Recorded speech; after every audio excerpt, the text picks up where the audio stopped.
Audible is the leading provider of spoken word entertainment and audiobooks, ranging from bestsellers to celebrity memoirs, news, business, and self-development. Every month, members get 1 credit to pick any title, plus 2 Audible originals from a monthly selection, and access to daily news digests from the New York Times, the Wall Street Journal, and the Washington Post, as well as guided meditation programs. Between a full-time job in IT and a full-time job in podcasting, it gets harder and harder to sit down and read the books I'm interested in. This is where Audible comes in. I can listen on my daily commute, relaxing, or while out running errands and still get in the books I've been wanting to get into. You can download titles and listen offline anytime, anywhere. The app is free and can be installed on all smartphones and tablets.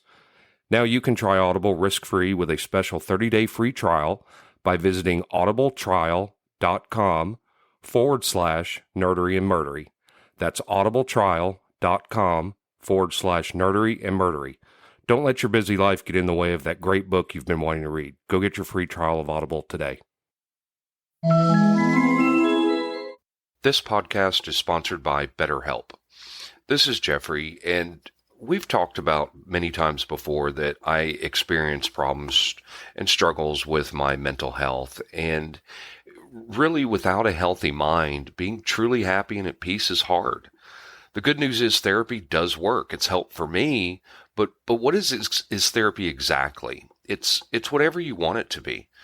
Maybe you're not feeling motivated right now and would like some tools to help. Or maybe you're feeling insecure in relationships at work, or you're not dealing well with stress. Whatever you need, it's really time to stop being ashamed of normal human struggles, and it's time to start feeling better because you deserve to be happy. And now you don't have to worry about finding an in-person therapist near you to help. BetterHelp is a customized online therapy that offers video, phone, and even live chat sessions with your therapist, so you don't have to see anyone on camera if you don't want to. It's much more affordable than in-person therapy, and you can start communicating with your therapist in under 48 hours. So join the millions of people who are seeing what online therapy is really about. It's always a good time to invest in yourself because you are your greatest asset. And there's a special offer to Nerdery and Murdery listeners. You can get 10% off your first month of professional therapy at betterhelp.com/nerdery and murdery. That's betterhelp.com/nerdery and murdery. Thanks again to BetterHelp for sponsoring this podcast. Hold on to your Aquanet, Nerdery and Murdery fans. We're diving headfirst into the glitter-soaked, guitar-shredding world of glam metal. Crank up the nostalgia because we're taking you on a journey through the days when power ballads ruled, and the only thing louder than the amps was the fashion. Get ready for a podcast that's louder than a stadium roar and more electrifying than a guitar solo. Nerdery and Murdery glamming it up and rocking your eardrums.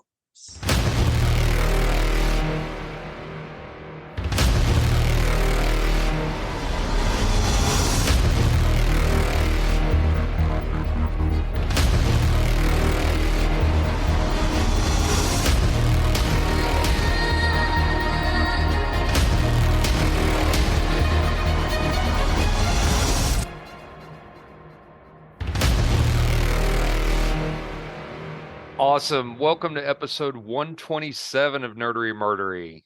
Big 127. I'm Zig with your Nerdery. And I'm Geoffrey with your Murdery, and welcome to another week of the highs and the lows and the up and the down, the good and the bad, and the nerd and the murd.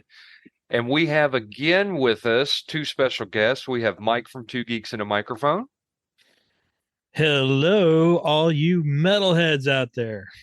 And his wife Brenda has joined us again as well. Hello. She's a fan of both shows. So, what was that? A And mouse? And a fan of metal from last year. Or hair metal. yeah. Hair metal. Yes. Yeah. So, before I'm the metal fan. She's the hair metal fan, but I like both genres.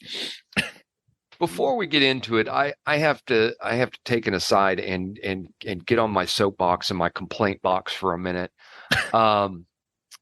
Two parts of this actually, which the first part of it I think is very funny. Zig and I worked together for many years. I'm not going to say the name of the company. That's a bad thing. But he left the company and went to work for another company. And then I left that company and went to work for another company. And now my company has bought his company out. So we're working together again. We work for the same company. Oh, I hit you up on a WebEx the other day. I hope you saw it. I did. I saw it. So I think that's really kind of funny. Even though we're working in two different cities, we're with the same company again. But my complaint, and this actually goes to the prescription industry, the racket that the prescription industry is. So I'm a diabetic, and about a year and a half ago, my doctor put me on an injectable, a weekly injectable diabetic medicine. It's not true like taking insulin shots daily. You don't do that. I don't have to do that because I'm type 2 diabetic. But anyway, without insurance, this prescription is $3,000. A month? For 90 days. $3,000. Now, with my old insurance, going to CVS for 90 days was $550. But if I went to the pharmacy of the company I worked for, it was $80 for 90 days. Well, now I'm with a new company and I have to go back to using CVS, and it's $25 for 90 days. It's just, I don't get it. This is why the rest of the world laughs at us. Yes. We cannot figure this out. No, it's what absolutely really ridiculous. Makes me sad is the healthcare systems that are in place in most of the world. We paid to set up back in the 50s with the Marshall Plan. We cannot pay to do it for ourselves for some reason. Yeah, it's just very weird. But prescriptions, it's such a huge racket, especially, I mean, for diabetics, it can be so bad. Oh, is that? See if you can get one of these cards, and it may help you. I can't see what it is. It's a prescription card that you can get for free. Just search for pharmacy savings card. And they're available to anybody. I think I got this at my doctor's office. Yeah. And you can just go online. You can get one online and stuff. I don't know. Sometimes some of the prescriptions are covered by this. Now it says up to 80% off of it. Not everything is that, you get that much. Yeah, and your insurance may be cheaper depending on. Yeah. Brenda has a acid reflux that she has to have through prescription, and it's not as expensive as yours, but it's pretty expensive. Do you take pantoprazole? Yes. Pantoprazole for me under my insurance is free. Oh wow. Yeah, I take it twice a day, and it's crazy. Yeah, it's quite expensive. And the insurance didn't want to pay. They kept saying, no, you need over the counter. Well, they had to get the doctor's approval. Yep. And the doctor was like, yeah, she needs this. She needs this, And so our doctor gave me this card, and then I took it we go to Walmart for our pharmacy, and I took it in there, and they said, well, we can try. And they punched it in, and they said, yeah, sure. You use now again, it's still pretty expensive, but it's nowhere near as expensive as it would be had we not used this card. So might be something you can check out. I'm not guaranteeing they'll cover it. They may not, but it's worth a shot. And we're not sponsored by them. No. You know what you get when you take 1,000 insurance executives and put them at the bottom of the ocean? You know what you have? Same thing with lawyers, right? Yeah, he's a very good start. Right. Yeah, both my mom and my dad were in the insurance industry for many years, and it's such a racket. It's such a racket. Anyway, that was my soapbox. So this is part 2. So if you haven't listened to episode 126, go back and listen to that first. We'll wait. Hold on. Okay, they're back. This is the second part of that. And so, Zig, I will let you take over with the nerdery side of the house. Okay. You guys both know the list ahead of time, so we'll just talk about it as we go. So The last song on the list was Welcome to the Jungle by Guns N' Roses, which was about dropping yourself off in the middle of that crazy scene that was going on in LA at the time. Right. Which is why I agreed it should be there. Even though that music may not necessarily be hair metal, it definitely crossed over.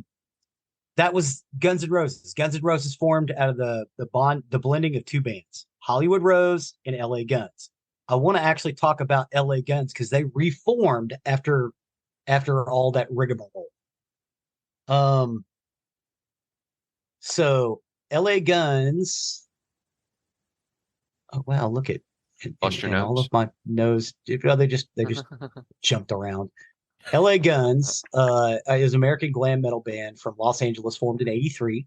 The lineup currently consists of Tracy Guns, Phil Lewis, Ace Von Johnson, Johnny Martin, Adam Hamilton, and Sean Duncan.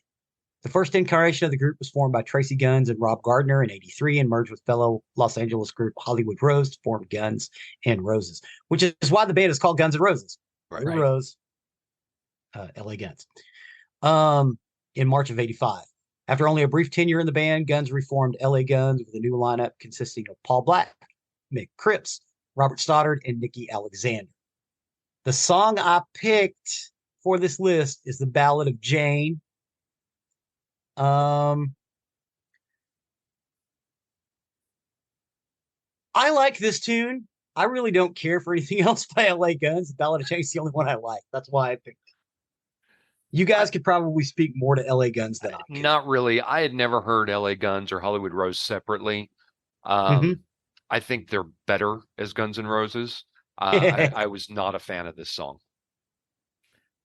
Mike? I'm not a huge LA Guns fan. The song is okay. It's just okay to me. Yeah.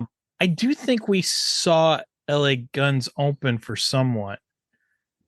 They may have opened for Poison one of the times we went and seen Poison. That's a good time to go to the bathroom. well, we're all goofing off and stuff during most of the opening. It depends on who the opening act is, of course. Sure. But we saw Slaughter. Well, yes, I will tell you the worst opening pair I ever saw when I went to go see In Excess Kick Off America, which was the first concert I ever went to. Oh wow! They opened. The opening band was Public Image Limited, PIL, and those are so different of fan bases that PIL got booed off the stage. That breaks my heart. That really breaks my heart. But I agree with you. That's the wrong pairing. Yeah, they got booed off the stage. We saw Faith No More open for Robert Plant. Yeah, that was cool. That's not a great pairing. And we went to see Faith No More. Yeah. Wow. Yeah. And punk and heavy metal, baby. That's Faith No More. I love Faith No More, man. Mike Patton. Yeah. Did you ever listen to him before Mike Patton? With Mr. Bungle? Yeah. Yeah, I got into Mr. Bungle a little bit. I prefer Faith No More. But then I also listened to Faith No More's first two albums that Mike was not the lead singer of. It was Chuck Mosley. Yeah, Chuck Mosley. Bad Brains. I couldn't think of his name. Yeah, Chuck Mosley of Bad Brains. Yep. So yeah, I'm pretty steeped in Faith No More. Yeah, we were sitting next to people that were there for Robert Plant. We were sitting down and they were like, stand up. We're like, we didn't come here to see them. But when he played Long Cool One, old whatever. Tall Cool One. Tall Cool One. And then I stood up. I was like, all right. See, I'm not a big Zeppelin fan. That surprises me. Yeah, I know. It surprises a lot of people. I'm not I'm not a huge Zeppelin fan, and I'm not a huge Stone fan. And I'm not a Stones fan. I'm not a Stones fan at all. And I blame that on KC95 because KC95 would literally, you could set your watch by the hour of when they would play both Led Zeppelin and Rolling Stones. And I just got so sick and tired of hearing both of those bands that I got to where I didn't like them, so yeah, when we heard Faith No More was coming, we're like, yeah, let's go see Faith No More. They're opening for Robert Plant. Okay, well, he's legendary. All right, and yeah. I like the Honey Dripper stuff he did, the 1950 stuff he did with some of the other guys. Oh, I don't know anything about that. Oh, dude, they did a cover of Sea of Love, which is outstanding. Yeah, it's a really good song. Nice. And I think one of Jeffrey's favorite songs of all time is a Plant song, Big Log. Big Log. Yeah, that's a stone cold smooth groove. If you've never heard it. Yeah, listen to Big Log. It's a great song. My love is I have freeway. went back and started re-listening to some Zeppelin, and I get into it a little bit more. And I think that's because I don't listen to Casey no more. Right on. Yeah, I will curse. I will curse the day of this radio station called Y95 that we had, because there's so many songs that I think I probably would have liked, but I hate because they wouldn't stop playing. Right. Because I don't mean like once an hour, like every 15 minutes. Yeah, that's one of the radio stations I was talking about in the last episode. They were a pop station. Y95 was, and they played. They were playing the top hits of that week, and the top 10 you heard constantly. All the time. Too much all the time. That's why I don't like Lisa and Cult Jam, because of Y95. Okay. Well, okay. Quesera is Spanish. Que sera is French. You don't take those two words and combine them. I'm sorry. Either say it in Spanish or say it in French. Don't say quesera because it drives me insane. Sorry, that was my soapbox. Yeah. So I was going to say, when I read the Ballad of Jane, all I could think of was Firefly. I did Firefly. the same thing. The hero of Canton. I did the exact same thing. Jane. I think I'd like that one better. Yes. It's an all right song, and honestly, I think LA Guns needed to be included in this list because they were really instrumental in this burgeoning. I wouldn't have put them on this list. I put Hanoi Rocks in this list too because Hanoi Rocks may be the first glam metal band. Oh, okay. I had another reason why you probably put them in there, but okay. Because the guitar player, drummer, Razzle. I think he's drummer. Yeah. English was in the car with Vince Neil when he had a wreck and Razzle died. Right. And had he not have been a Vince Neil, he'd have gone to prison. And honestly, that's another reason why I don't like the dude. Wait a minute. Repeat that. If Vince Neil had not have been Vince Neil, he would have gone to prison for vehicular manslaughter. Oh yeah. Okay. I agree with you. Absolutely. I agree with you. And I think he used his fame and fortune to get out of it. And I think that makes him an asshole. No. Fame and fortune ain't going to keep you out of jail. Nope. He had the money from fame and fortune. Well, okay. There you go. Okay. All right. To get a lawyer that kept him out of jail. I'll give you that. And not many people talk about it, but there was a girl who was paralyzed because of him. Yep. And it ruined her life. And unfortunately, people do not talk about her. Yeah. No offense to Hanover Rocks, but they only talk about Hanover Rocks, and they do not mention this poor girl who got her life ruined because of Vince Neil and his stupidity. Yep. Yeah. Drunk driving and vehicular manslaughter. He should have gone to prison. That should have been the end of him as the lead singer for that band. Yep. And what did he get? Probation? Yeah. Well, and the good thing, and I realize you're talking about LA Guns, but you talk about Vince Neil. One of the things that I really, really appreciated about the movie The Dirt is they didn't hold back on telling how awful they were. Yeah. Well, yeah, you can't do that with Motley Crue. I mean, those guys were messed up. Right. Well, I mean, and it's their story. They wrote it. And they didn't hold back telling the story of just how terrible of people they were. Yeah, that's a good thing. Yeah. So Now, I honestly would not even know who Hannibal Rocks was had it not been the story of Motley Crue. Hannibal Rocks was just never played around here. yeah. We didn't know him. I honestly didn't even know this song that you put on the list at all. I know. What'd you think of it? It's okay. I didn't think it was great. I didn't think it was bad. Open it up. Let's just talk about that one on the list. Okay. Well, yeah. Sorry. I No, it's fine. It's fine. It's in this list. So yeah, Underwater World. It's an okay song. Yeah, I'd actually never heard of Hanoi Rocks. And listening to it, I know why. They're European. I didn't really like this song. Okay, I really didn't like the singer. The guitars were okay, and the song would have been much better had he not been singing. Much more better. Much more better. Drink. Cheers. All right. I think we covered Hanoi Rocks, Nelly Guns. They go on to the next song. Wasp, which is the song I picked was Animal, Fuck Like a Beast. That's right. I said it right out loud. And yeah, you have to yell that. That's why we have the E for our show. Yes. I'm glad it was on your show and not ours. So Wasp began following the demise of Circus Circus, a Los Angeles-based band featuring Blackie Lawless and Randy Piper. The original lineup of Wasp was formed in Los Angeles, California in 1982 by Lawless, Piper, Rick Fox, and Tony Richards. The band became notorious for its raunchy and at times shocking live shows. They kind of cribbed some of that from Alice Cooper, but they went in a more psychotic circus kind of vein with it, which Kiss ripped off like 20 years later with the Psycho Circus. Whoa, wait a minute. Dude, Kiss did Psycho Circus in 99. They were doing the Psycho Circus in 82. Yeah, but they didn't have body parts on their stage. Gene because they couldn't afford it. And Blackie, what? Kiss couldn't? What? Kidding me?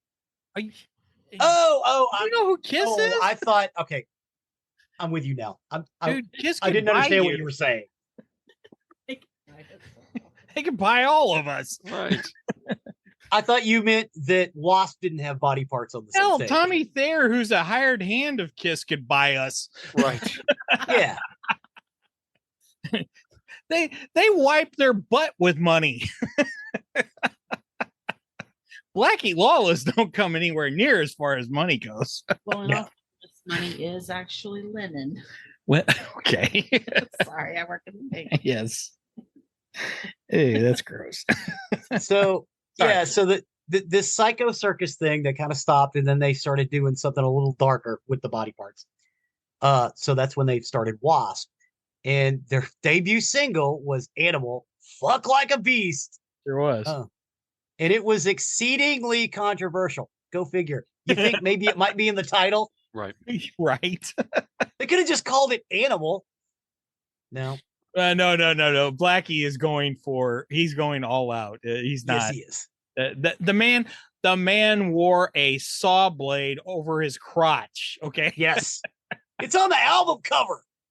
But you know, the funny thing about Blackie Lawless is Blackie is now a born again Christian. Oh, wow. Yeah. In fact, one of their Jewish. Well, he is now a born again Christian. Okay.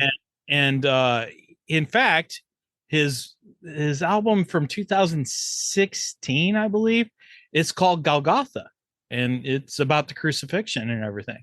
It's a fantastic song. I love this song, Golgotha. It's incredible. Look it up. It's amazing. Nice. But yeah, he's now a born again Christian, and it's hard to think of Blackie Lawless, who was one of the bad boys of heavy metal. Yeah. He's an outspoken Christian now. Well, Wasp originally signed to Capitol Records for their debut album, Wasp, which was released on August 17th, 1984.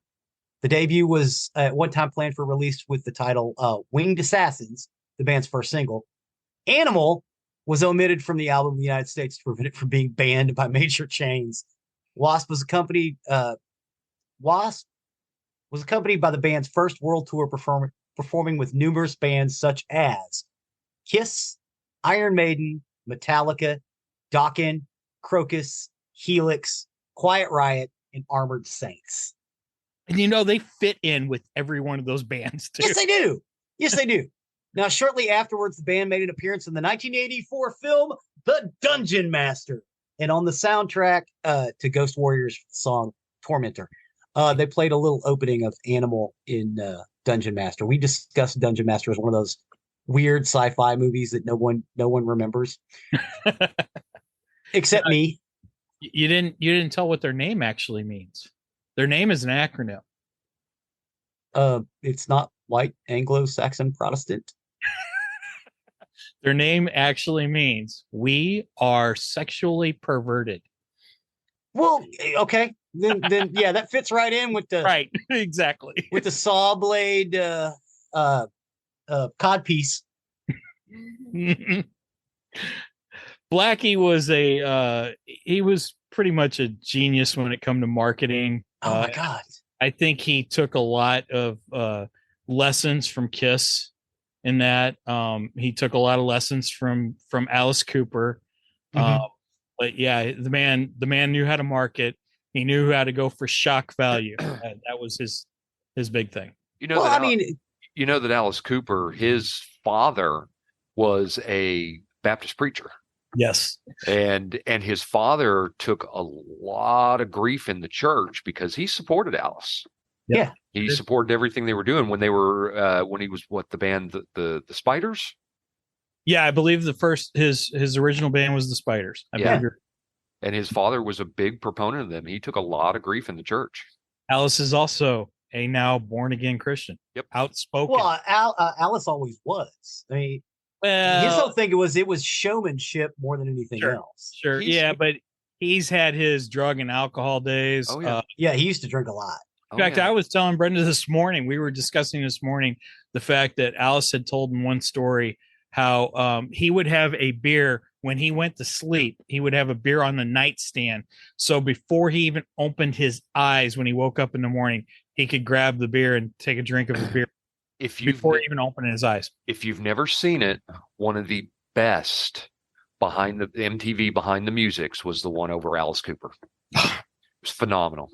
And Alice talked about that, about needing the beer before. And it's so funny how much Alice Cooper is the character and how different he is when he's not in that character, because it just shocked the hell out of me. One day when I was bartending, had some golf tournament on, and I looked up and there's Alice Cooper, and I didn't know that he's a scratch golfer. Yes, and so he was on the pro broadcast, and it's so funny. It's just he's a huge golf fanatic. Yeah, he loves golf. Yeah, the guy is insane for golf. Yeah, he lives on a golf course. He sure does. Bits for near. He recently did an interview with Pastor Greg Laurie out of Harvest Chapel in California. Mm-hmm. Greg's a huge minister in California. I follow Greg a lot. I like his stuff, but he's recently done some interviews with different stars that you would not think are believers. Mm-hmm. And Alice is one of the big ones. It's a great interview. I highly recommend listening to it. If you wild. If you want to hear some interesting Alice Cooper stories. And man, Alice knew everyone. He knew. I mean, he freaking knew. The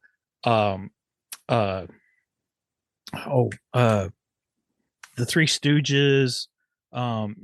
Stars from way back when, and they were all fans of his too.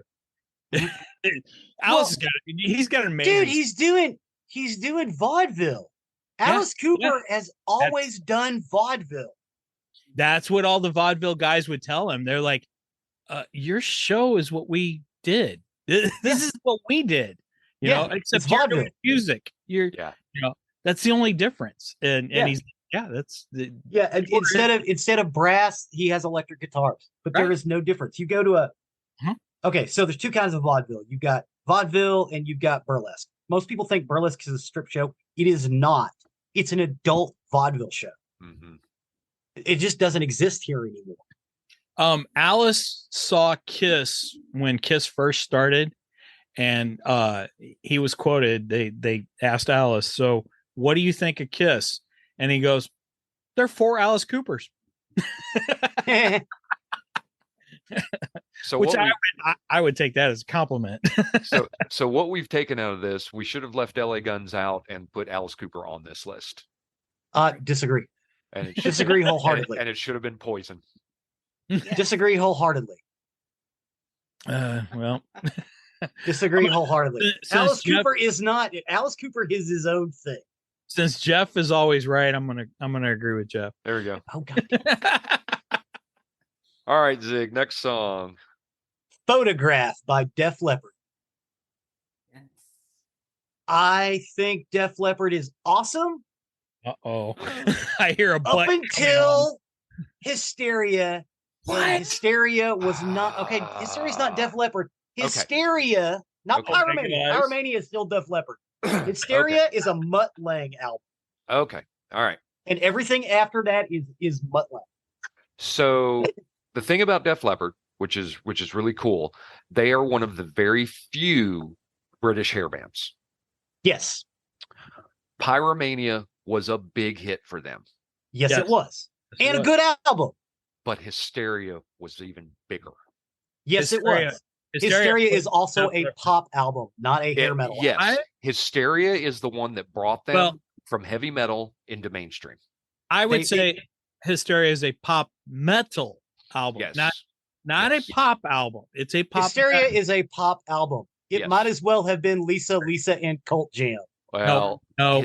Hysteria is one of those albums, just like In Excess Kick, where I like every single song on the album, start to finish.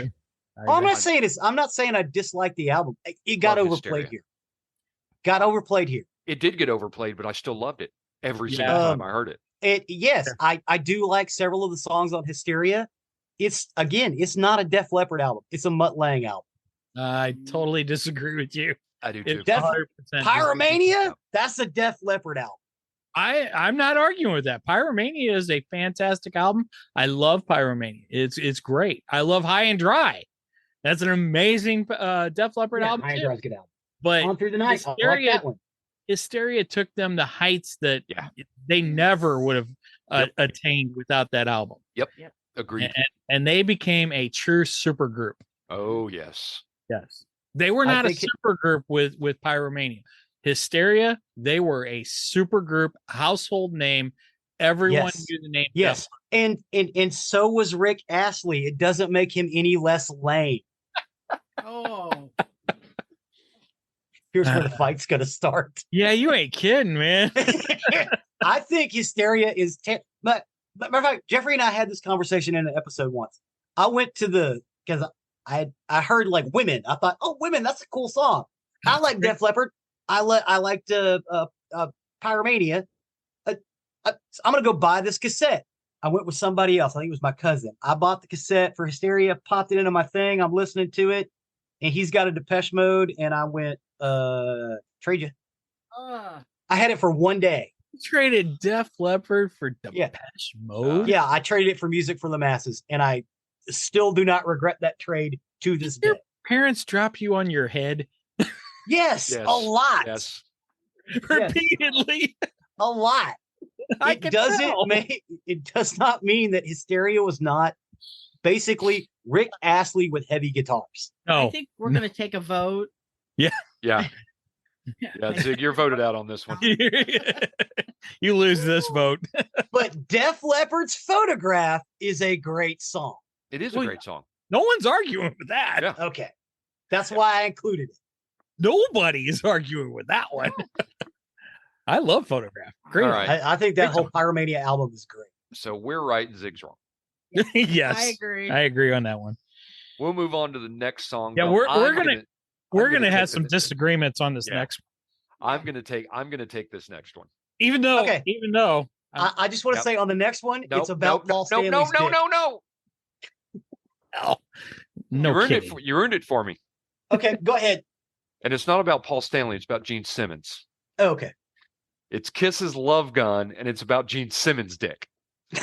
I disagree. It's about Paul's. It's about Gene Simmons. I disagree. Paul is even used it in concert, and he's said it in concert. So, And I don't remember what song. I can't remember. Is it Detroit Rock City?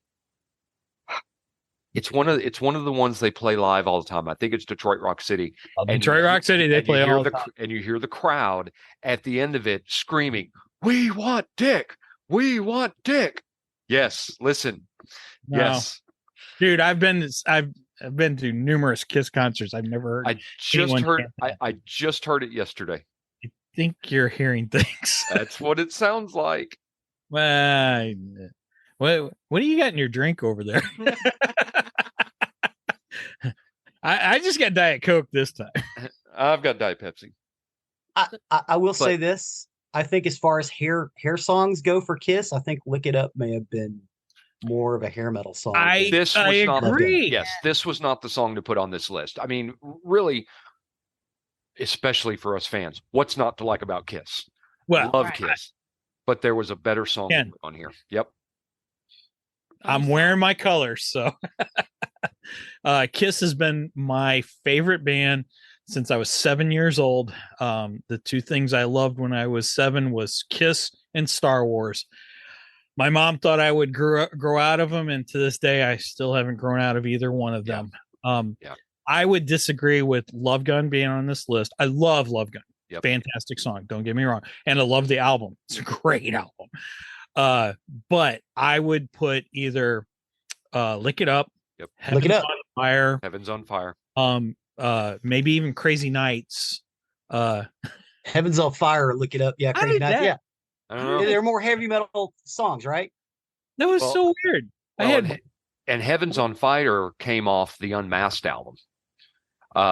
When they first came out of makeup and they did their video out of makeup. No, not Heaven's on Fire. Lick It Up. Yeah. Was it? Heaven's on Fire's? Were they Heaven's both on on the same Fire album?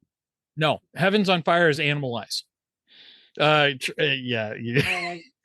you got one of the biggest Kiss fans in the world here. I gotta look at the. Yes, I get in trouble all the time. Lick It Up is from the album, Lick It Up's from the album Lick It Up, and that was when they took their makeup off in 1982. Oh yeah, it is on Animalized, but But in the video for Heaven's on Fire, they don't have their makeup on. No, they don't. That was after Lick It Up. Okay, then that's why. So that was part of the Kiss hair band era. Yeah, we shall say. Now the funny thing is, you've got your next song. Okay. Now wait a minute. What? I want to talk about Kiss for a minute. Oh well, no. I'm still talking about Kiss. Okay. I'm not done. So your next song, you've got Motley Crue Looks at Kill. Okay. I would have actually put Kiss from the album Lick It Up. I would put oh gosh, I cannot think of the song name. Hold on, let me go to the Lick It Up album. I should have had this in my head before we started. Well, that's all right. He's looking that up. Yeah, go ahead. Yeah.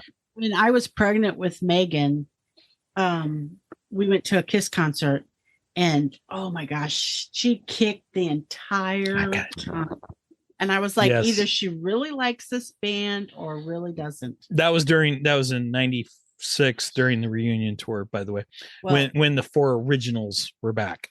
She must have loved them, because when she was 3, Halloween comes around and I'm like, who do you want to be for Halloween? And she says Gene Simmons. So of course, this. Everybody wants to be Hiram. Hiram. So that's Megan when she was 3. Yep. That's old funny. Love Gun outfit too. Yep. So what I was gonna say though, so you got Motley Crue, Motley Crue on here, and I would have actually put All Hell's Breaking Loose by Kiss from Lick It Up. That's a great song. If you watch the Motley Crue, which song did you put? There we go. If you watch Looks at Kill video back to back with the Kiss video, they're almost the same freaking video. I'll have to check that out. It's insane. You could almost interchange them. It's so crazy. So yeah, check it out. It's like this whole apocalyptic world they're both in, and they kind of have this battle and all this stuff. And I mean, it is almost the same freaking video. I don't know if they had the same director direct the video or what, but yeah, it's crazy. So I would have chose that for that reasoning. As far as hair, just to exemplify hair metal, Heavens on I think Fire. I would have chose Heavens on Fire, Lick It Up. Yeah. Yep. I would agree. And that comes from one of You're the one that told me put Love Gun on here. No, I didn't. Yes, you did. No, I didn't. I said lick it up. Go into that text. I said lick it up. I don't know. I wasn't there for this conversation. So. I don't think so. Because I'm like, you're going to have to help me out with this hair metal. I know we're going to have to do 20 songs, but here's what I got. He's like, no, you need to have this, this, and this. And we need 2 Motley Crue songs. And I'm like, oh, God, not 2 Motley Crue songs. And Rat, Round and Round. Oh, Round and Round is great. Yes, it is. No, it's not. It's not. You were wrong. It's not. Wrong. Rat can only write songs with 3 syllables in them. So? In the title. Well, they only play 3 chords either. So what's the mistake? Yeah, the Replacements only played 3 chords too, and they can write way better songs. AC/DC only plays 3 chords also. Yeah, but AC/DC's hot. AC/DC is one of the greatest rock bands ever. I would agree. Again, there's another band that crosses over with punks. Punks all love AC/DC, especially the Bon Scott era. Yeah, it chimes in with the punks for some reason. And actually, Zig, you're wrong. I said Detroit Rock City or Love Gun. You said Detroit Rock City? Yeah. Okay. I wouldn't even include Detroit Rock City either. So I'm saying Lick It Up or Heavens on Fire. But if we're going 70s, yeah. I didn't even think of Heavens on Fire, but actually, yeah, I think you're right. I think Heavens on Fire is a better tune. Yep. Although I kind of like both of those songs. And they are hair metal. It's Kiss doing hair metal. It's great. Yeah. Well, that was all of Kiss in the 80s. So yeah. Tears Are Falling. That's a great one too. Oh, that's a good song. I'm sorry. I'm having to laugh because I've gone back to look through the text. Uh-oh. Oh, Brenda, I'm so sorry, but I have to share this one. So Zig's comment was, Rat makes my dick itch. Warrant also makes my dick itch. And I responded, there are creams for that. I can't believe you announced the text. We said we would never let that text up. Most of it I never will. That was funny. That was funny. It does. Motley Crue, Looks That Kill is the next tune. That one I totally agree with. Great song. I think this is one of their best songs, and I also think it's their biggest hit video. This is the 3rd song that I cannot stand. Yeah. What is wrong with you? Big time Motley I don't Crue. like Motley Crue. Okay, it's not true. I don't like Vince Neil. Big time sound in this. Whoa, honestly, wait a minute. Okay. the only Motley Crue songs I really, really like the ones that they did without Vince Neil. I was going to ask you how you felt about the Motley Crue without Vince. That was John Corabi. Actually, we saw him on that tour. I love that album. That's some good stuff. I think they should have gone on without it. I think they were better without it. No, I'm sorry. Motley Crue is Vince Neil. You kind of need Vince. Well, not today. No. I think they should have gone with John Corabi, and Vince Neil should have been rotting in a prison cell. Well, I'm not going to disagree with him rotting in a prison cell. That one I will not disagree with. But as far as Motley Crue and music goes, a lot of people say that someone needs to go back in time and shoot Elvis Presley before he got fat and ugly.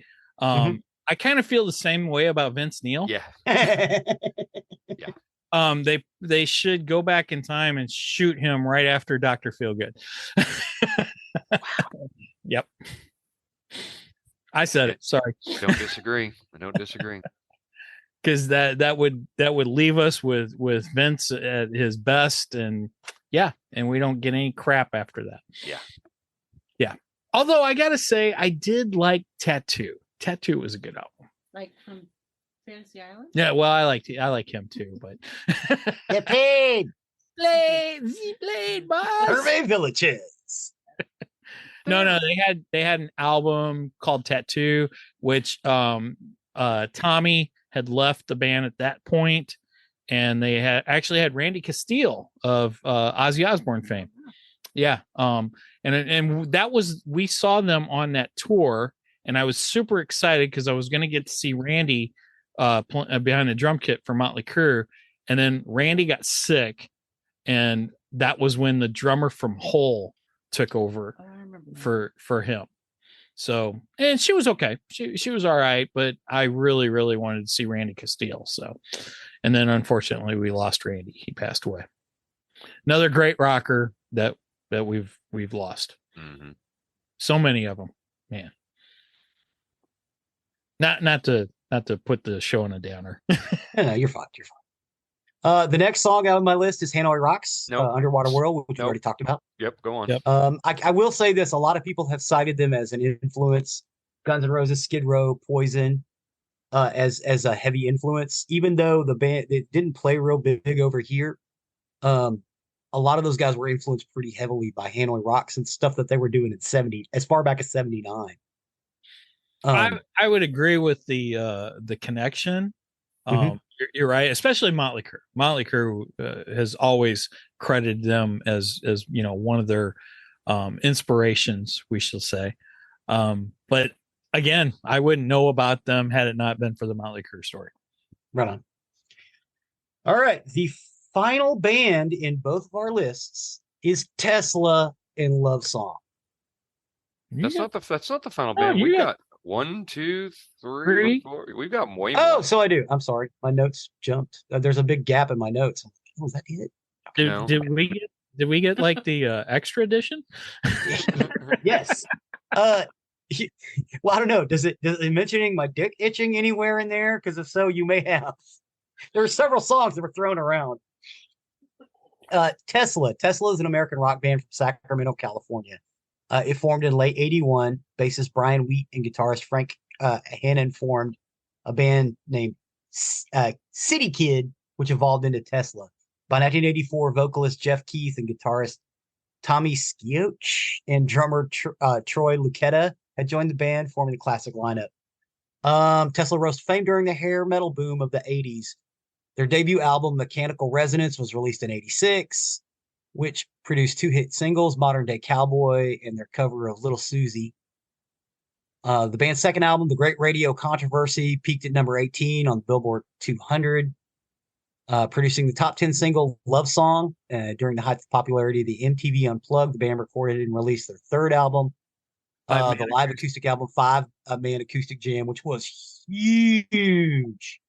They did a cover of Signs that everybody knows from this period. That's right. Yep. The follow-up fourth album, Psychotic Supper, peaked at number 13, but lacked a hit single. I actually thought Psychotic Supper was a pretty good album, but it was kind of getting away from hairband stuff. I always thought these guys were, they had more of that cowpunk sound to them, which I really, really liked, probably because they're from Sacramento. But their big hit single was Love Song, and it is a power ballad, and I wanted to include it in this list because, to me, when you say power ballad, I either hear the one we talked about in the last list, Home Sweet Home. No, not Home Sweet Home. Wait, Nobody's Fool. No, not Nobody's Fool, which is a great song. I Remember You. Yeah, I remember. Yeah, I Remember You. I Remember You and Love Song. When I think of power ballads, these are the two songs that play in my head. Sometimes I get the two of them confused because they play at the same time in my head. And this was another one I wasn't overly fond of, and I don't know anything else from them. The one song about this, or the one thing about this song that I liked, and I just found it humorous. It's got the Buck Rogers theme song in it. Yes, it does. Oh wow. Yeah. If you listen to it real close, because I was listening to it when I was going through the list, I went, "Hey, that's the Buck Rogers theme song." Yes, it does. Or if it's not it, it is awful close to it. Yes. They cribbed something off of it. Yes. Yeah, I just never got into Tesla. Yeah. It was not a band that was on my radar. I kind of liked them when Five Man Acoustic came out. Yeah. Because that like you said, that was a huge hit. And there was some good stuff on it. But I don't know, Tesla, they just never. Again, I don't think they're a bad band, but I don't know. It was just meh. Yeah. I'd rather move on to the next one. I think there's going to be some controversy here, but I think I think Mike and I are going to agree in here at one point when you hear what I've got to say about it. Yes, okay. I will say this next song, We're Not Going to Take It by Twisted Sister. I don't think it's necessarily hair metal. It but is. I love this song. So it is. They are hair band to the extreme. I know they're okay. So I do know that their fans had their own headbang. There's a Twisted Sister specific headbang. Oh yeah. You have to sit cross. You can't do it standing up. You sit cross-legged. You do it slow. You bring it from all the way back here. I hope you can see me on the video to all the way in front of you, and you only do it to Twisted Sister songs. I don't know if that helps the case or not. I don't know. I'm a huge Twisted Sister fan. Yeah. I love Twisted Sister. I wouldn't have picked this song. I don't know. We're not going to take it. There are better songs on Stay Hungry than this song, and the two that I have down. This is where I think you may agree with me. Burn in Hell and Horritaria. Yeah, but those are more for us who are in depth into Twisted Sister. Maybe, but that's they're not way better songs. I don't. Yeah, but would you consider those songs? This song is probably the closest they've got airplay. Yeah. Right. Exactly. They got no airplay. This song is probably the closest they've got to glam metal. Wouldn't you say? I mean, even though they look it. Yeah. Okay. Maybe. Yeah. Maybe. As far as a musical standpoint, this is closer to glam metal because again, glam metal is a lot lighter than heavy metal. Glam metal is way poppier than heavy metal. Here's what I know about Stay Hungry. I wore that tape out. Hell yeah. You have to buy it more than once? Tape. Yes, I wore that tape out when I had my hair mullet. It actually reminds me of another group that I wore out, which should be on this list as well, Scorpions. Oh, really? Yes. Okay. It's krautrock, man. Scorpions. See, I like krautrock. I like Scorpions, but I was not hugely into Scorpions. You know what I mean? Way more than Tesla. Yeah. Way more than Tesla. Because Scorpions got some real deep I agree. roots. I agree. And they're Scorpions are not hair metal. They are krautrock. I don't know. I think they were. Anyway. But Twisted Sister, I mean, first of all, you can't go wrong with the whole album Stay Hungry. Right. That freaking album is amazing. Yes.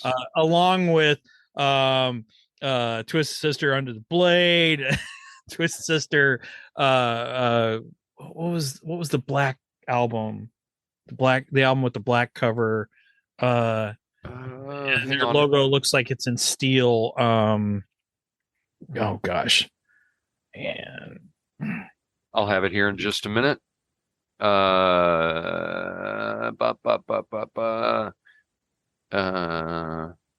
Can't Stop Rock and Roll. Yes, You Can't Stop Rock and Roll. I love Twisted Sister. I mean, I do too. This band is fantastic. They really only had one mediocre album, and I actually still like that album. And that would be the epitome of hair metal, and that would have been the one after Stay Hungry. With and they had a duet with Alice Cooper in that. Really? School. Yeah, I can't find it in my list though. Let's go to Apple Music. It was after Stay Hungry. Yeah, it was after. It was after Stay Hungry. It was the next album. After Stay Hungry. Come Out and Play. Okay. Come Out and Play. That was extremely hair metal there. That was probably the height of Twisted Sister's hair metal right there. Come Out and Play. And they did do a duet with Alice Cooper called Be Cruel to Your School. Be Cruel to Your School. I remember that one. because you may not get another. Dude. Oh, Not only featured Alice Cooper, but Brian Setzer, Clarence Clemens, and Billy Joel. oh yeah, Yep. they played around with that one. Wow. And Bobcat Goldthwait was in the video for that too. Yeah, as a matter of fact, they bust in on them making the video in One Crazy Summer. Oh, really? Oh, Yeah. yeah, I've never watched that movie. That's a good movie. That's awesome. Well, Savage Steve Holland, he's great. Yeah, Bobcat did a comedy special years and years ago, and Dee was in the audience when he did it, right? And he was talking about, he was telling somebody how he was in a Twisted Sister video or something. Or no. He said Dee calls him up and says, "Hey man, you want to be in one of my videos?" And he goes, I said to Dee, "I don't know, man. Do you guys worship the devil?" And Dee goes, flips his hair back and goes, "No, man, that's the crew." Awesome. I love Bobcat Goldthwait. He's awesome. So yes, Twisted Sister highly goes on this list. Yep. The next song on the list is More Than Words by Extreme. Oh, It's a power ballad, guys. I'm sorry. I'm- It was huge. I don't disagree with you on that it is a power ballad. I don't disagree with that. It's a cool song. It really is. Early 90s, if I recall correctly. 1990, baby. Okay. I was going to say either 90 or 89. It's a really good power ballad. I just don't know. I would put this in hair bands. I wouldn't put this in hair bands at all. No, I would replace it with Night Ranger. Agreed. Yes. Oh my God. Yes. No, it's more representative. Okay. Hey, so Night Ranger, are we gonna get a framed Asia poster to go along with the Night Ranger while we're at it? Is that you gonna do that? It's more it's more representative, man. I think Night Ranger's kind of lame. Uh-oh, you're in trouble. when Michael and I were not even dating, we went to a dance, a group dance or whatever, and this was the first song that he and I ever danced to. Yep. Was Sister Christian. Sister Christian. Well, yeah, I mean everybody danced to Sister Christian. I mean, It still doesn't make it less lame than Rick Astley. It was their first. Oh, come on. Oh my gosh. And then You Can Still Rock in America. Come on. That Night Ranger, that first album by Night Ranger. Night Ranger is like the Bad Company after what's his name left. No. I disagree. No. I disagree. I'm not saying that they're bad songs. They're pop albums. Your dad did drop you on your head, didn't he? A lot. But Tell. I'm telling you, this Extreme song fits hand in glove into that whole scene, especially as that scene was starting to come apart. Nope. Take Extreme out and put Night Ranger in. Yep. I'm gonna need lists from everyone. Okay, so we'll go past Extreme. Yep. The last song on both of these lists is Van Halen's "Hot for Teachers." I will say this: I don't think Van Halen is a hair band. Yes, they are. Yes, they absolutely are. Yes. I disagree. No, they absolutely. They stopped being a hair band when Sammy Hagar. When Sammy Hagar came in. See, and I disagree with that too. I think if anything, they were probably more of a hair band with David Lee, because David Lee would fit more into the glitter rock and than Sammy does. But I still don't even consider either side of Van Halen, whether it be DLR or Sammy Hagar, Van Hagar, either one. I just don't consider them hair metal. Yeah, they never really fit in with that. Because if you go about Gary Sharon, when they had Gary Sharon as the singer, what do we talk about? We don't talk about Gary. When you go to 19, he was the one that sang the last song. I know. We talked about. I know. 1984 was a big hair band. Big hair band album. That might be the closest you can get, but 1984 was it. Okay, so let me ask you this. It's a great song. I'm not saying yeah. I think everybody on this call agrees. Hot for Teachers is a great tune, right? Oh. Brenda? Heck yeah. It's not the song I would have picked, but yes. I picked it because I like the drums. I can listen to that drum opening all day. I had the 45 of this. Yeah, and David Lee Roth. Oh yeah. For the kids out there, 45 is a smaller record. You have to turn it over to get to the B side. Right. Yeah. Yeah. It only had 2 songs on it. That's right. Sometimes 3 if it was a maxi single. I don't remember what the B side of Hot for Teacher was, but I had the 45 of it. Well, let me ask you this: do you think that Sky Climber, say like "Living in Paradise" by David Lee Roth, that came out shortly after the Van Hagar stuff, Skyscraper? Do you think that was hair metal? Yes. Yes. Anything David Lee Roth after Van Halen? Oh yeah. Even the jazz stuff he did. Eat 'em and Smile from the Heat. Oh yeah. Oh yeah. It's all hair stuff. Yeah. That's all hair metal. Yeah. Oh yeah. Easily. Dude, I listen to that and all I hear is jazz. No. I mean, you hear the jazz because you hear Steve Vai's guitar. That's where the jazz. Maybe that's what it is. Yeah. Well, that's why you got Steve Vai. He's like, hey, I want to do these old jazz covers. Well, you play them, and Steve Vai's like, yeah. Well, you're leaving Eddie Van Halen. You got to get the next best shredder, and that's Steve Vai. It's either Steve Vai or Joe Satriani. That's why Joe is in Sammy's band now. Oh, Joe Satriani's in Sammy's new band? Yeah. Oh yeah, or whatever band he's in. Yeah. Well, Joe was in. Okay, Joe joined when Sammy formed Chickenfoot. Yeah. Chickenfoot included Sammy Hagar, Michael Anthony, what's his face from Red Hot Chili Peppers, Chad Smith, the Red Hot Chili Peppers, and Joe Satriani. They did 2 albums together, and then their scheduling just would not work out. Chad couldn't tour because he was touring with the Peppers. With the Peppers, right? So Sammy kind of rethought things, and he came up with the Circle.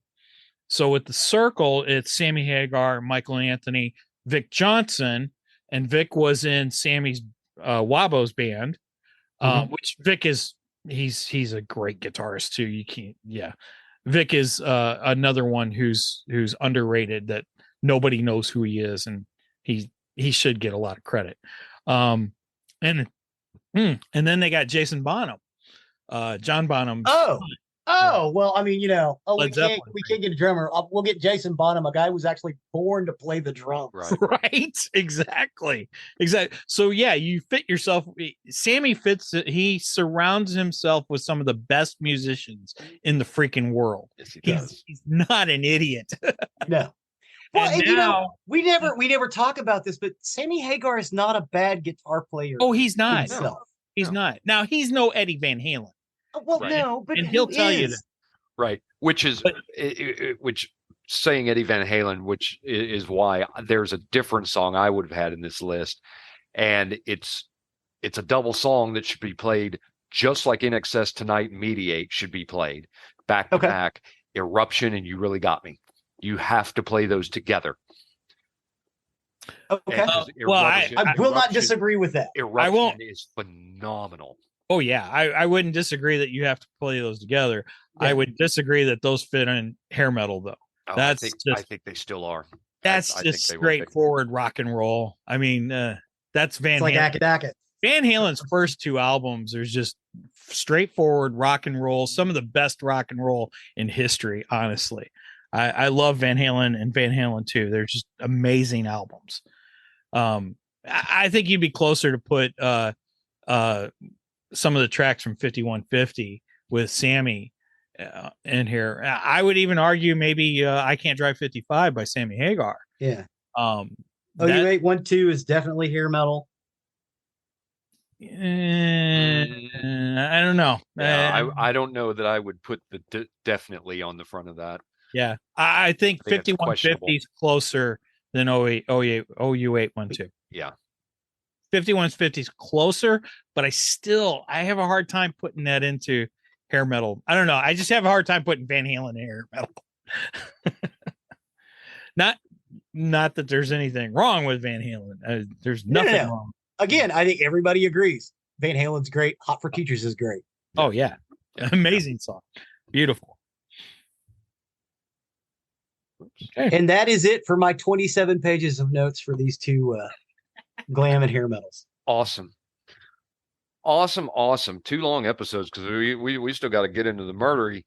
I'm sorry, I could talk days on music. That's why we wanted you on. Because honestly, I don't got a lot on this. Oh, yeah. This is not my forte.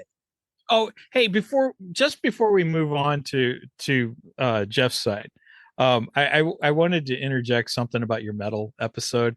Zig, I was a little disappointed with you. Only because you didn't tell the story of Dave Mustaine and how he left Metallica. I was like, what? How do you tell Metallica's story and not tell what happened?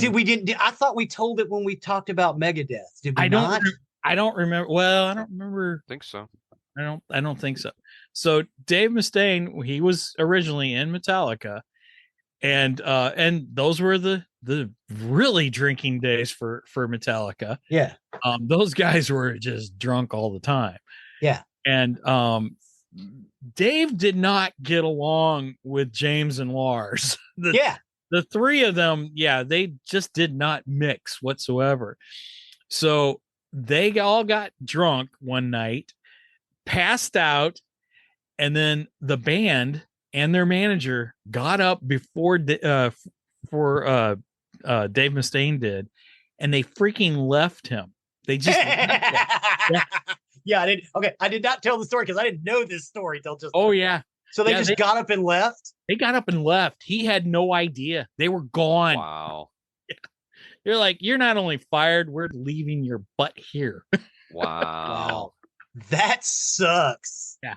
So Dave formed Megadeth, and he formed it with the intent of being bigger than Metallica. He came close. He came very close. Wow. I'm gonna say this: as good as Metallica is, Metallica couldn't have re-recorded a Sex Pistol song like he did. Could not have done it. Could not have done it. I'm not going to disagree with that, but and I love both bands. I love Megadeth and I love Metallica, but I love Metallica more than I do Megadeth. Yeah. Well, and Megadeth stayed a heavy metal band. Oh yeah, it stayed a heavy metal. Metallica did. Metallica went poppy. Yeah, well, Metallica tried different things. They brought in Mutt Lange. Yeah. He was the producer for the Black Album. Black Album was great. The album after that, they might have, again, just like the Def Leppard album, might as well said Mutt Lange at the top. See, now I like Load and Reload. I enjoy both of those albums. I hate Saint Anger and I hate Death Magnetic. Those are terrible albums. Great names. Great album names. The album cover art is really good. That's about all I can say about those. I hate the music on those albums though. Now it was funny. We went and seen Metallica. Might as well have been Rick Astley with electric guitar. Oh my gosh. You are just stuck on Rick Astley. Well, he's the first person I think of when I think of lame music. Okay, fair enough. I think he's a closet fan. Because you complain about kind of like Cowboys haters that are really closet fans.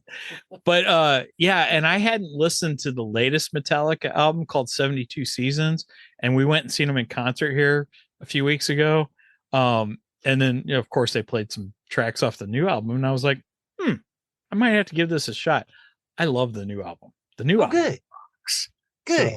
So and I've been really into a big Metallica mood for the last month. Yes. Yeah. And now it seems to be Kiss. Again. Well, yeah, Kiss is kind of taking over right now. Because last night was their final concert. We'll see. Played their last show. We'll see. We watched the last 15 minutes of the show today, and I'm determined it's the final show. Well, they are getting on up there. Well, I was there. We were there for the farewell tour with Ace, Paul, Gene, and Peter. The 4 originals. And we didn't see this. Gene teared up on stage, and Paul, you could hear it in his voice, which made the two of us tear up watching it. You know, I was like, we got emotional just watching it. Where did you see it? It was on YouTube. It was just like the last 15 minutes of the show. I'm sure it's going to be available to purchase later on. They did do a pay-per-view last night, but I'll wait till I can buy it and own it, you know? Right. But yeah, I was convinced, and because I even joked, yeah, we'll see if it's their last show. And technically it's not, because they got this whole virtual reality thing they're going to try and do, which looks interesting, but yeah, I don't know. It's kind of weird. Well, they're getting on up there. No, you can't rock out like that at 70. You know, right? You just can't. We saw a video of Gene falling over on stage recently. Wow. Oh no! I mean, those costumes are huge and they weigh so much. You know. Yeah.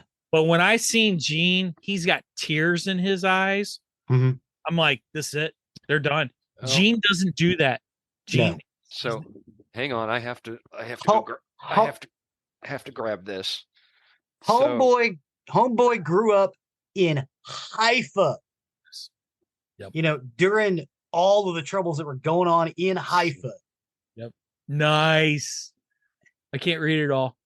From the coffee house. Yes, I got to go. I'm so jealous, man. Yeah. When I went to Myrtle Beach, that the coffee house was still open. It's not open now. Right. But it was still open in Myrtle Beach, and I saw the Kiss coffee house. I'm like, yeah, I'm going in there. We have a Rock and Brews in St. Louis. I still haven't been to it. Oh, I'm jealous. That's cool. Yeah, the Kiss coffee house. It was awesome. I bought some coffee and I bought that mug. So, because that's of course. Ooh, if you see this side. Oop, can't see it. There we go. It's the demon. Oh yeah, with the icons. Yeah, it's the demon. Nice. So the coffee was good. Coffee was good. Yeah, it was good. Awesome.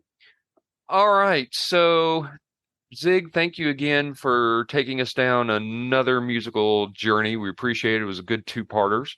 I appreciate you guys for coming on to kind of help fill that stuff out, because I don't know a whole lot about hair metal other than what I remember. For the most part, you did a great job on the list, and I've listened to it several times. Yeah, it's a great mixtape. Yeah. All right, with that, we'll step over to the murdery side of the house. Murder. For today, I got my information off All That's Interesting, the FBI website, and The Sun. And this is the story of the Toy Box Killer. The Toy Box Killer. I said last week, it can get worse. This gets worse. Oh, my Lord. This one can be a little brutal, so I gotta strap in. Buckle up. So from the mid-1950s to the late 1990s, David Parker Ray kidnapped dozens of women in New Mexico and brutalized them in his toy box torture chamber. No bodies were ever found. Ray was accused by his accomplices of killing several women and was suspected by police to have murdered as many as 60 people, 60, from Arizona and New Mexico while living in Elephant Butte, New Mexico, approximately 7 miles north of Truth or Consequences. Ray used soundproofing methods on a semi-trailer, which he called his toy box, and equipped it with items used for sexual torture. He would kidnap between 5 and 6 women a year, holding each of them captive for around 3 to 4 months. And during this period, he would sexually abuse his victims and often torture them with surgical instruments, sometimes involving his dog or his wife, who participated willingly. And then Ray would drug them with barbiturates in an attempt to erase their memories of what happened before abandoning them by the side of the road. Didn't you recently have a story about a married couple committing murders too? Mm-hmm. It's a few weeks back. The Ken and Barbie. The Ken and Barbie. Yep. So on March 19th, 1999, 22-year-old Cynthia Vigil was hooking in a parking lot in Albuquerque, New Mexico, when a man claiming to be an undercover cop told her she was under arrest for solicitation of sex work and put her in the back of his car. This was David Parker Ray, and he brought Vigil to his nearby soundproof trailer. He chained her to a table in the trailer, and over the next 3 days, he raped and tortured Vigil with help from his girlfriend and accomplice, Cindy Hendy. Ray and Hendy used whips, medical and sexual instruments, and electric shocks to torment Vigil. And just before her torture, Ray would play a cassette tape with a recording detailing what she would be forced to endure. On the cassette, Ray explained that she was to refer to him only as master and the woman with him as mistress and never speak unless spoken to first. And he would then go on to explain exactly how he was going to rape and abuse her. Jeez.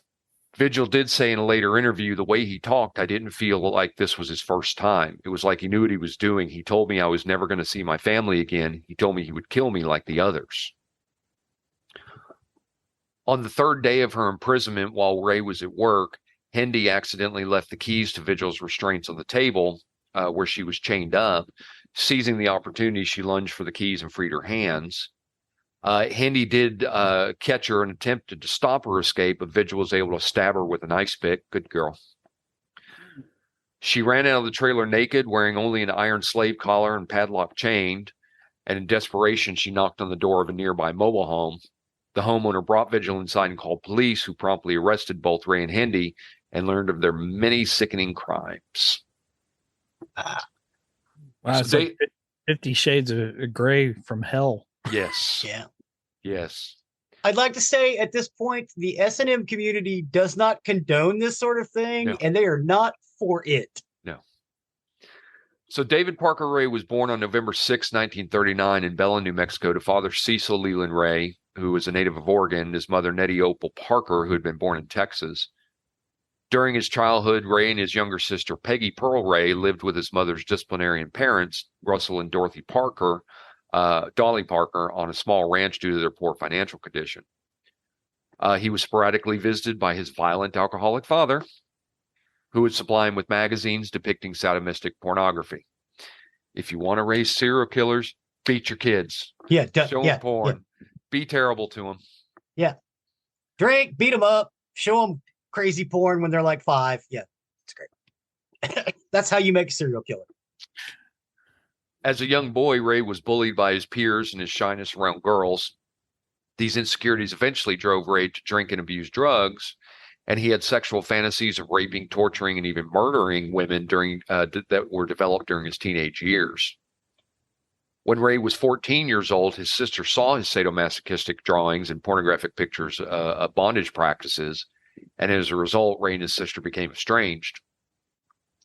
Based on statements made by Ray, he is believed to have begun assaulting women as an adolescent. In an advisory message that was taped recorded by Ray on July 23rd, 1993, he claimed, quote, "I've been raping bitches since I was old enough to jerk off and tie little girls' hands behind their back." Holy cow. Nice guy. I know, right? He even alleged to his first wife that he had committed his first homicide sometime in 1957 when he kidnapped a woman, tied her to a tree, and tortured and murdered her. However, authorities were unable to verify his account. He did serve in the U.S. Army and later received an honorable discharge. He was married and divorced 4 times and eventually found work as a mechanic with New Mexico State Parks, according to KOAT. And after years of drifting, he settled into Elephant Butte, where he became involved in a small underground BDSM scene, attending secret parties and clubs.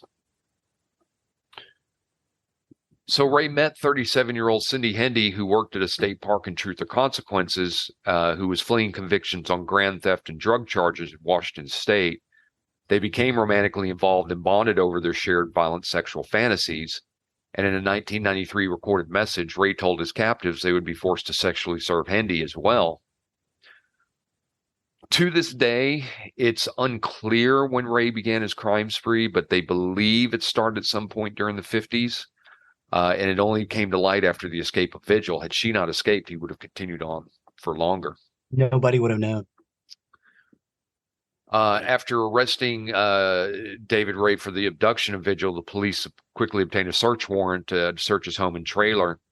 And what authorities found inside the trailer shocked and disturbed them.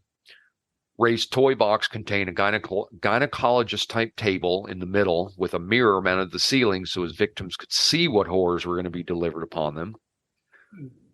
Littering the floor were whips, chains, pulleys, straps, clamps, leg spreader bars, surgical blades, saws, and numerous sex toys.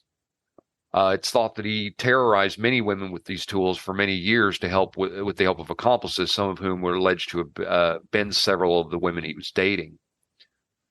Authorities also found a wooden contraption which was apparently used to immobilize Ray's victims while he, his friends, or dogs raped them.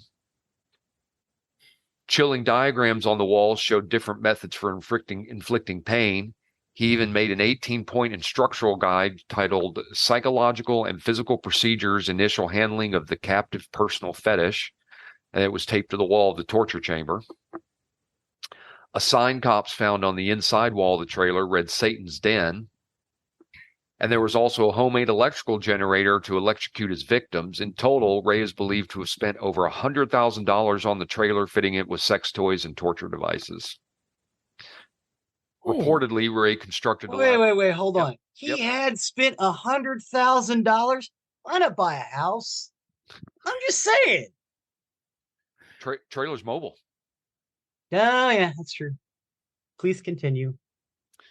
Reportedly, Ray constructed elaborate contraptions to confine his victims, such as a fern-lined coffin and a makeshift pillory. In addition, there were also elaborate locks and pulleys to prevent his captives from escaping. But of all the disturbing discoveries found in the Toy Box Killer's trailer, perhaps the most horrifying was a videotape from 1996, which showed a terrified woman being raped and tortured by Ray and his girlfriend. Ray often had an audio tape, as I'd mentioned before, recording of his voice played for his victims whenever they regained consciousness.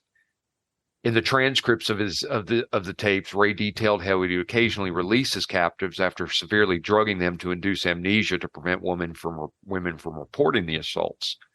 He said on one of the tapes, quote, "I get off on mind games. After we get completely through with you, you're going to be drugged up real heavy with a combination of sodium pentothal and phenobarbital.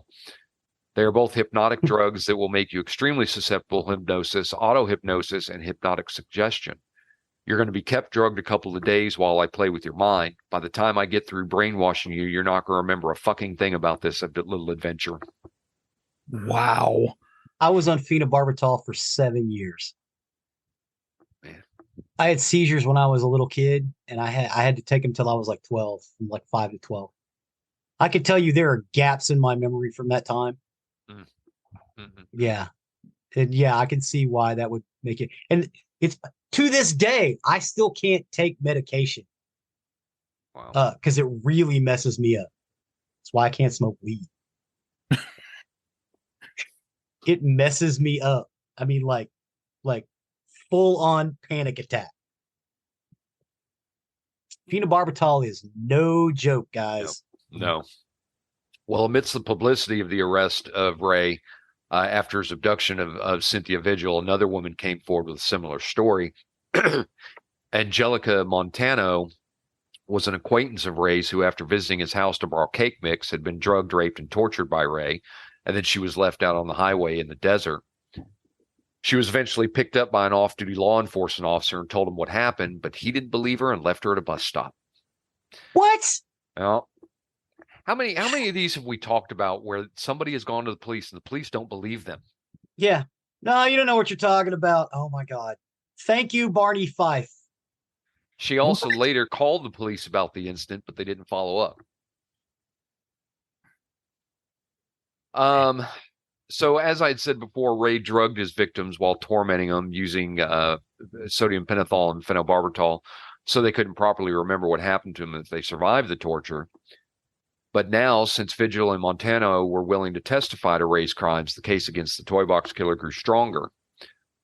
Police were able to press Ray's girlfriend, Cindy Henley, who quickly folded and began telling authorities what she knew about the abductions. Her testimony led the police to discover that Ray had been helped by multiple people during the kidnappings and rapes. Ray's accomplices included his own daughter, Glenda Jessie Ray, and his friend, Dennis Roy Yancey. Jessie had actually tried to warn the FBI about her father's criminal activities in 1986, FBI agent Doug Belden recalled Jesse's claims, quote, "She alleged that David Parker Ray was abducting and torturing women and selling them to buyers in Mexico. However, the allegations were so nonspecific that the FBI were unable to arrest Ray." They could have investigated. I know. Hey, this is going on. Hey, why don't you send somebody out in the field office down there to check this out, right. check this story out. You know, what's it cost us? He's down there anyway. I have a certain set of skills. Yeah. Well, at least some of these vicious attacks did end in murder. Yancey later admitted to participating in the brutal murder of Marie Parker, who was a woman who had been abducted, drugged, and tortured by days for Ray and his daughter before Yancey strangled her to death in 1997. Despite this, at least one more woman survived the Toy Box Killer's torture chamber. Surprisingly, it was the same victim who was seen raped and tortured in the 1996 videotape found in Ray's trailer. After some details were released to the public about the woman in the video, she was identified by her ex-mother-in-law as Kelly Garrett. Garrett was a former friend of David Ray Parker's daughter and accomplice of Jesse's. On July 24th, 1996, Garrett had gotten into a fight with her then husband and then decided to spend the night playing pool at a local saloon with Jesse to cool down. But unbeknownst to Garrett, Jesse roofied her beer. At some point afterward, Jesse and her father placed a dog collar and leash on Garrett and brought her to the Toy Box trailer. There, David Ray raped and tortured her for 2 days. He then slit her throat and dumped her on the side of the road, leaving her for dead, but she miraculously survived the attack. But neither her husband nor the police believed her story. Her husband? He had her throat cut. In fact, her husband believed she had cheated on him that night, kicked her out of the house, and filed for divorce that same year. Oh my gosh. Dang. Due to the effects of the drugs, she had limited recollection of the events over those 2 days, but she did remember being raped by Ray. His crime spree is again believed to have spanned from the 50s to the 90s, and he's likely able to get away for it so long because he targeted many women who were of low socioeconomic status. In addition, the fact that he drugged his victims made it far less likely for the few survivors to remember exactly what happened to them. And much about his crimes remain unknown, including how many victims he may have killed. Like I said at the very beginning, it's estimated that he may have killed over 60 women. Jeez. While police were investigating his trailer, they did uncover evidence of numerous murders, including diaries written by Ray, which detailed the brutal deaths of several women. Authorities also uncovered hundreds of pieces of jewelry, clothes, and other personal effects, according to the FBI, and these items were believed to have belonged to his victims. That, plus the effort that Ray had put into the toy box, points to a horrifically large number of potential murder victims. The diary that Ray kept detailed what he did to each victim, but it didn't disclose where he buried any bodies. And according to Cindy Henley, Ray's fatal victims were dismembered and buried, dumped in the East Butte Lake or in nearby ravines. After his arrest, Ray agreed to show authorities where he'd buried his victims, but he died before he could do so.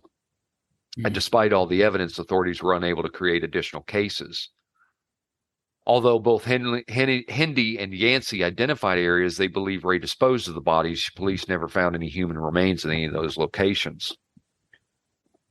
Some of his suspected victims were Billy Ray Bowers, who was 53. He disappeared from Phoenix, Arizona on December 25th, 1988. On September 28th, 1989, the body of an unknown man wrapped in a blue tarp was found by a fisherman at McCrae Cove at Elephant Butte Lake in New Mexico. No identification was found on him, and it was determined he had been shot in the back of the head. The unidentified decedent was ultimately identified as Bowers in March of 1999 when authorities made dental record comparisons. In 1986, Bowers was co-owner of Canal Motors, a used car business that was on the North Van Buren Street in Phoenix, Arizona, and the employers employed Ray, who worked as a mechanic and was described as very talented, but was often in conflict with Bowers. When incarcerated, Hendy stated that Ray had told her that he killed Bowers and dumped his body in the Elephant Butte River. 22-year-old Jill Suzanne Troya was last seen at the Frontier restaurant in the 2400 block of East Central in Albuquerque, New Mexico during the late evening of September 30th, 1995. She had gone to a bar with friends earlier and then went with her girlfriend, Jessie Ray, when they left to go to the restaurant. Witnesses reported Glenda and Troy had an argument, and Glenda later told police she left Troy at the Frontier restaurant and left with her father, Ray, and that she and David went to the Elephant Butte Reservoir in southern New Mexico, but Troy has never been heard from again. Ray wrote detailed accounts of sexual tortures and burials of victims, including one where he described an Asian woman who fitted Troya's description. Among the possessions with his victims was a 2-page letter dated June 1990 to a young woman named Connie from Australia, from an Australian man named Mark. And according to Ray's journal, Connie was a white woman that he abducted and murdered in December of 1995. She was 18 years old, had long blonde hair, a birthmark on her chest, and was 160 centimeters tall. The Australian Federal Police and FBI conducted an investigation hoping to locate Mark so he would be able to identify Connie and her family and to her family and friends, but weren't able to do so. Her remains have never been located or linked to an existing unidentified or missing persons case. Sylvia Marie Parker, who was 22, was a homeless woman living on the shores of Elephant Butte Lake who was an acquaintance of Ray's via his daughter, who supplied her with methamphetamine and cocaine. Parker was also the mother of 2 children and was living with them in a tent she had borrowed from David. The police later discovered that Parker's boyfriend at the time was Dennis Yancey, who, as we had mentioned earlier, was one of Ray's playmates. Parker disappeared on July 5th, 1997, when she was abducted and subjected to several days of torture before accomplice Yancey strangled her to death under orders by Ray. Yancey took police to where he disposed of the body with David Parker, Ray, and Cindy Hendy, but the body had been moved. Yancey suspected, and the police support the theory that Ray came back to move the body later in case Yancey ever had a softening of his conscience and confessed. At 10:30 a.m. on June 30th, 1999, Ralph Tudor, who's a 61-year-old El Paso resident, was fishing in the Elephant Butte Lake. Caught on Tudor's fishing line was an 80-pound gunny sack filled with what he thought was animal flesh, and the sack was split along its seam. He then suspected it was human body parts and alerted the authorities. The gunny sack was determined to contain human flesh, but no organs or bones. This meant the unidentified victim was mutilated and dismembered before being dumped in the lake. Allegedly, Ray said, quote, "The thing to do is cut them down the belly, scoop out their guts, fill the chest cavity with cement weights, and use baling wire to trap them up." Wow. Furthermore, state police found bone fragments in the Elephant Butte Lake belonging to a human leg in 2011. The DNA identified the victim as female, but she was not linked to any reported missing woman. So, while we may never know exactly how many people Ray murdered, his confirmed crimes against his surviving victims, Vigil, Montano, and Garrett, were fortunately enough to put him away for life. The toy box killer was ultimately sentenced to 224 years in prison, and he got that from a plea deal. And that plea deal was to obtain leniency for his daughter. As for Jessie Ray, she received a sentence of 9 years. Cindy Hendy was given 36 years in prison, and both she and Jessie were released early, and they walk free today. Whoa. In 1999, Dennis Yancey pleaded guilty to the 97 murder of 22-year-old Marie Parker in Elephant Butte. Yancey confessed to helping Jessie Ray lure Parker into captivity in her father's trailer. Yancey said that Parker was tortured and that Ray forced him to strangle the woman to death, and prosecutors noted no forensics evidence was found to tie Parker to the Rays. Yancey was also charged with kidnapping, 2 counts of conspiracy to commit a crime, and tampering with evidence, and he got 30 years. But the Rays were not charged in Parker's murder.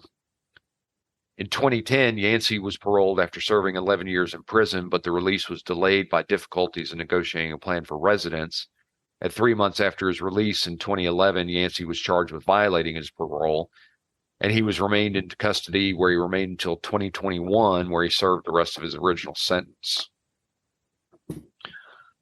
David Parker Ray died of a heart attack on May 28, 2002, not long after his life sentence began. He was 62 years old at the time of his death. And although several years have passed since then, authorities are still working to connect the toy box killer to as many suspected murder victims. FBI spokesman Frank Fisher said in an interview with the Albuquerque Journal in 2011, "We're still getting good leads. As long as we're getting those leads and as long as the exposure in the press keeps generating interest in the case, we're going to keep investigating this." The Albuquerque FBI in 2011 released hundreds of images of items that were collected during the investigation of David Ray. The FBI believes that some of the items, which included jewelry and clothes, may have been taken from his victims. And Frank Fisher said the FBI, according with its law enforcement partners in New Mexico, is aggressively pursuing leads in the search for remains of any possible victims of David Parker Ray. We're asking family and friends of missing people to look over these photographs and contact us if they recognize any of the remains. And I'll have the link to the notes, but the link to the FBI website containing pictures of the items will be found on our page in the show notes. Remember, kids, if you see something, say something. Absolutely. These people need closure. Mm-hmm. Wow. And that's the story of the toy box killer. I warned you, it was going to be even rougher. Yeah, that's pretty messed up, dude. That's one I'd had on my list for a while. It's a pretty famous case and pretty brutal, pretty gruesome. So, In this recording session, we also talked about the My Lai massacre, which was also pretty hardcore. Yeah, it was. That was released as of the release of this recording was released a couple weeks ago. So, yep. So awesome. That'll take us to the end of another week of recording. I do appreciate our guests once again, Brenda and Mike. Mike from Two Geeks and a Microphone, and Brenda, his lovely wife. We appreciate both of y'all for being on with the show. And Brenda, I think I called you Deborah at one point because I was trying to say Dobro and then Brenda. I'm sorry about that. My mouth doesn't work as fast as my brain does sometimes. At work, they refer to me as BS because that's my initials. It is what it is. So. Oh no, you should tell them the story about getting pulled over by the cop. Oh yeah. So my license plate used to be MSBS 914. Michael Shanks, Brenda Shanks, and September 14th. It's our wedding anniversary. Oh, nice. So I figured that would be helpful. Remember our anniversary. Like I've ever needed help with No, that. you have never. But so I get pulled over and the cop was like, what's your plates mean? And I was like, it's my husband's initials and mine and our anniversary. He says, sure. He thought it meant Miss BS. Yeah. And I got a ticket. Oh. So, Wow. okay. Well, we appreciate both y'all for being on. We love having guests as always, and Mike has been on with us multiple times, and we've been on their show. So again, if you have never checked out Two Geeks and a Microphone, I highly recommend it. That's Two Geeks, the number two. Number two. We stole that from Three Geeky Dads, though. Theirs is a great show, and you just mentioned Three Geeky Dads. Theirs is a great show as well. That's number three. Love listening to their shows. We've had crossovers with them before, and of course, the Three Geeky Dads don't know how to count because they've got Geeky five. Dads. I thought it was 5 now. No, it's 4. It's 4. Yeah, it's Three Geeky Dads. There's actually 4 of them. Yeah, that's it's like Hitchhiker's Guide to the Galaxy. It's a trilogy. Brian, Mark, Derek, and Tito too. I was thinking they had brought somebody else in at one point, but I may be wrong. Well, they've had Steven and I on, so yeah, but that'd be 6 at that point. So right. Awesome. Thank you. We do appreciate y'all. As always, you can find more information on our website, nerderymurdery.com. That's our hub for everything about the show. You'll find links to this for what we talked about in this episode, as well as pictures from this episode. And you'll also find the link to our YouTube page where Zig puts up lots of videos. Yes, there'll be videos for this. I need you guys to send me the list of the things that I need to include in both of these lists, and I will make sure that they get on there as well as this video. So when it airs, you'll be able to see the whole thing. Awesome. You can also find the link to our merchandise, where if you wish to show off your nerdery and murdery fandom, please do consider purchasing one. Zig's got one of our t-shirts on now. Saw earlier. Nice. In nerdery yellow, baby. That's right, Nerdery Yellow. So do consider purchasing something there.